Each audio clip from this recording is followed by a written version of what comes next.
This is South Africa, a nation where 1% of the population controls 55% of the wealth. Yet youth unemployment has hit a staggering 46%, a land so rich in minerals that Elon Musk's SpaceX relies on its platinum, but where nearly 30 million citizens live below the poverty line. Today, we expose the raw nerve of a country teetering between crisis and transformation. By the end, you'll question everything you thought you knew about Africa's most complex democracy. Hit like if you're ready for the truth. Comment, miracle or disaster, no middle ground. Subscribe because this story is just beginning. Before diving into the lifestyle, let's first see some weird facts about South Africa. Boulder's Beach's penguins bring in 600,000 tourists every year. But guess what? While visitors snap selfies, 3 million Cape Town residents rely on water tankers just to survive. The city's rich drink champagne, while towns like Graaff-Reinet limit people to 50 liters of water per day. Is this ecotourism, or just another example of how resources are divided? Tourists get the fun, locals get the struggle. South Africa's weed industry is worth $1.5 billion, and they call it green gold. But in Limpopo hospitals, doctors struggle to find basic painkillers. In Durban's wealthy Umhlanga, dispensaries sell luxury cannabis joints for $100 a pop, while nearby clinics in KwaZulu-Natal turn away HIV patients because they don't have enough medicine. Is this progress, or just proof that money always flows to the wrong places?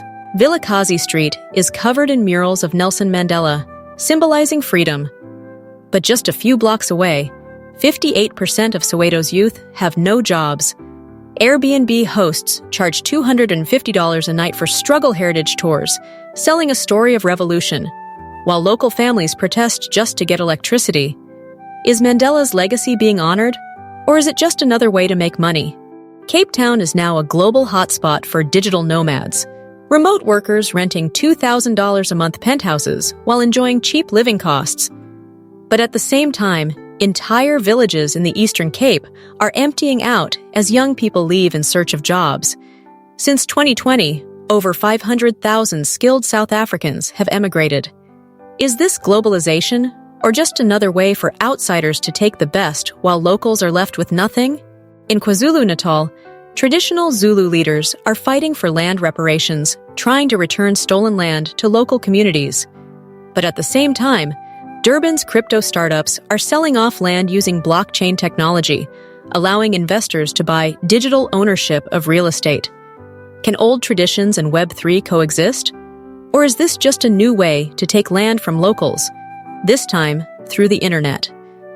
Is foreign investment helping South Africa or exploiting it? Comment rescue if it's creating opportunities, robbery if it's just another way for outsiders to take what's ours. Let's be real, South Africa goes through 12-hour blackouts, but the rich don't care. They fire up $250 Wagyu steaks on solar-powered grills, laughing off the power cuts like it's just a joke. But 14 million South Africans, stuck in townships, are cooking on paraffin stoves, a deadly risk that has already caused hundreds of fires this year. The truth? More people die from paraffin fires than from sitting in the dark. So, is this really a shared struggle? Or proof that the system is built for the rich to feast while the poor suffer? When the lights go out, who's really left in the dark? Bitcoin prices shot up 880% since 2020? So what? While crypto traders in Johannesburg sip cocktails by rooftop pools, their retired neighbors are eating pap for the third day straight because their pensions were wiped out in scams like Mirror Trading International. Let's be clear. Over $500 million was stolen from regular people, and politicians just called it market risk. Meanwhile, elderly citizens are selling their wedding rings just to afford medicine. Is crypto the future of money, or just another trick where the rich win and the poor lose everything? Santon's billionaires are so out of touch, they literally fly over real-life problems, using helicopters to avoid potholes that 40% of Johannesburg's workers drive through every day. Meanwhile, the government spends $1 million to upgrade a minister's mansion, while kids in Limpopo still study with books from 1994. Let's be honest, this isn't a fair system. It's a game where the rich move money around while the poor struggle to survive. When your roads fall apart, but politicians live in luxury, who do you think the system is really protecting?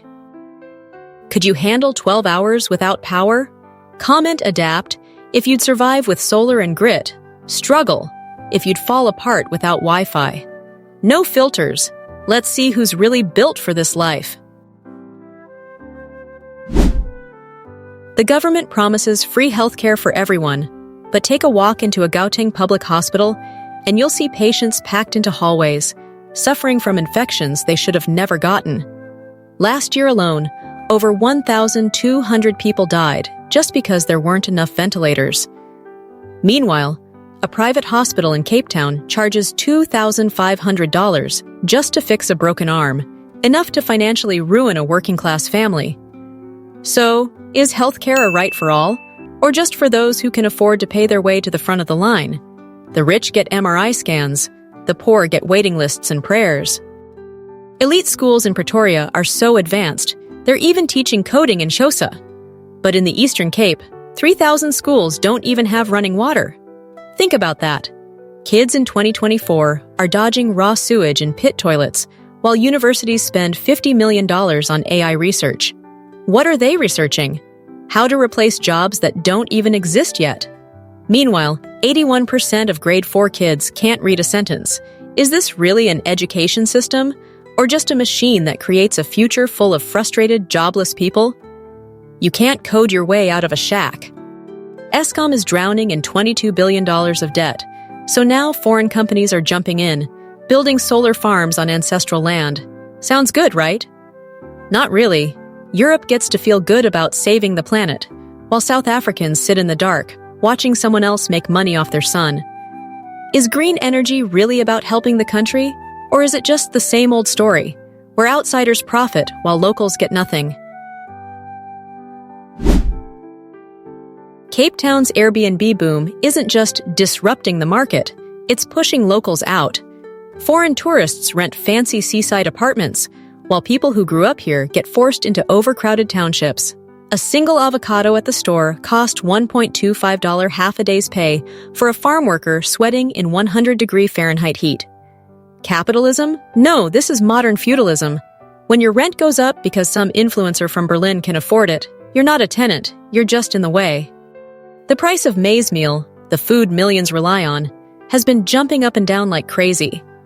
It was $280 per ton in 2022, then dropped, then shot back up.